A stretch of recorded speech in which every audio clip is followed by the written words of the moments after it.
আসসালামু আলাইকুম। আমি শামীম, আমার সঙ্গে আছে আমার বড় ভাই শালম ভাই। আমাদের বাড়ি রাজাবিরাট। আমরা ৪ নং রাজার ইউনিয়ন গোবিন্দগঞ্জ থানার এক নাগরিক। আমরা বিশেষ কথা হলো শাহিন ভাই, মানে শাহিন আলম নামে একজন সাংবাদিক ভাই। তার পেজে একটা গত কয়েকদিন হলো একটা ভিডিও ভাইরাল হয়েছে, মাদক ভিডিও ভাইরাল হয়েছে। এবং সেই ভাইরাল ভিডিওতে মানে ওই মাদক ব্যবসায়ী আমাদের গ্রামে। আর আমরা ওই ভিডিওতে নাম কি, সেই মাদক ব্যবসায়ীদের নাম কি? মাদক ব্যবসায়ীর নাম হালিমা। এরা কি স্বামী স্ত্রী?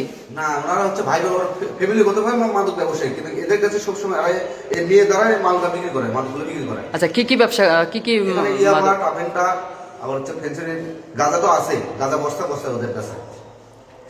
আচ্ছা, এখন আজকে কি ঘটনা ঘটেছে? আপনার থানায় কেন? থানায় মানে ওই শাহিন ভাই একটা ভিডিও ভাইরাল হয়েছে, ওখানে ও একটা কমেন্ট করছে, আমি একটা কমেন্ট করছি, আর অরিজিনাল মাদক ব্যবসায়ী। এই কমেন্ট কি জন্য করা হয়েছে? করার সঙ্গে আজকে সকাল 9টায় 16 ডিসেম্বর সকাল 9টায় আমরা মানে আসতেছি, মুরগির দোকান আসছে, এনার খুব হচ্ছে মুরগি নিতে গেছি।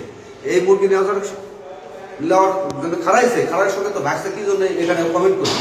এইবারে এখন ওনার খুবকে মারধর করছে। তারপরে এনার বাজার থেকে আসছে, আমরা আসছি, আসার সঙ্গে ওর যে ভাই মানে সাইফুল ইসলাম আসার পর দেশি অস্ত্র মানে হচ্ছিল বটি এবং দাও আছে, আসার এখানে একটা চোট মারছে, এই হাতে এভাবে করছে, হাত কেটে গেছে। পরে একটা চোট মারছে, এখানে হচ্ছে লোক ভেঙে গেছে ওদের যে লাঠি। এগুলো সবগুলো ভিডিও ফুটেজ আছে আমাদের কাছে। এই হলো ঘটনা। এছাড়া কি ঘটনা ঘটছে? না, এছাড়া ওরা তো মাদক বিক্রি করে, ওদের বিরুদ্ধে কোনো কথা বলা যাবে না। হাসপাতালে আরো 3 জন আছে, হাসপাতালে মানে মারধর, 7টা ছেলেকে মারধর করা হয়েছে। 3 জন আমরা এখন থানায় আছে, আর 4 জন হচ্ছে হাসপাতালে। সম্ভবত ওরা অনেক জখম হয়েছে, ওদেরকে রেফার করা হচ্ছে বগুড়া। সর্বশেষ আপনারা কি বলতে চান? আমরা সর্বশেষ বলতে চাচ্ছি, মাদক ব্যবসায়ীর একটা কঠিনতম শাস্তি হোক। এবং প্রশাসন ভাইদের কাছে আমাদের একটাই আবদার, এবং তারা অনেক চেষ্টা করতেছে প্রশাসনরা মাদক ব্যবসায়ীকে উচ্ছেদ করার জন্য, কিন্তু তারাও পেরে উঠতেছে না। তো আমি চাই এটা যত সম্ভব যত শীঘ্রই এই মাদক ব্যবসায়ীরা আমাদের এলাকা থেকে উচ্ছেদ হয়ে যাক। এবং তারা আমাদেরকে সব সময় মানে আমাদের মানে ক্ষমতায় ওদের ভয় থাকতেও আমাদের ভয় লাগে। যেমন এই যে মাদক ব্যবসায়ী আমাদের উপর আক্রমণ করতেছে, মানে আমাদেরকে চাপ দোকানে বাজারে যেখানে পাই সেখানেই থ্রেট দেয়, মানে আমাদেরকে দেখে নেবে, আমাদেরকে জবাই করবে, হ্যান ত্যান নানান কথা বলতে বলতে আজকে মারছে। ওরা এবং হুমকি দিচ্ছিল, সে বলতে আজকে প্রমাণ দেখাইছে।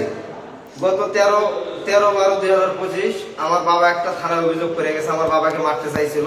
তো সেই অভিযোগ ওটা থানাতে করে গেছে, এবং আজকে সকালবেলা আমার ফুফুকে কেন্দ্র করে আমাদেরকে মারধর করে, এবং আমরা থানায় এসেছি, আমরা এটার বিচার চাই।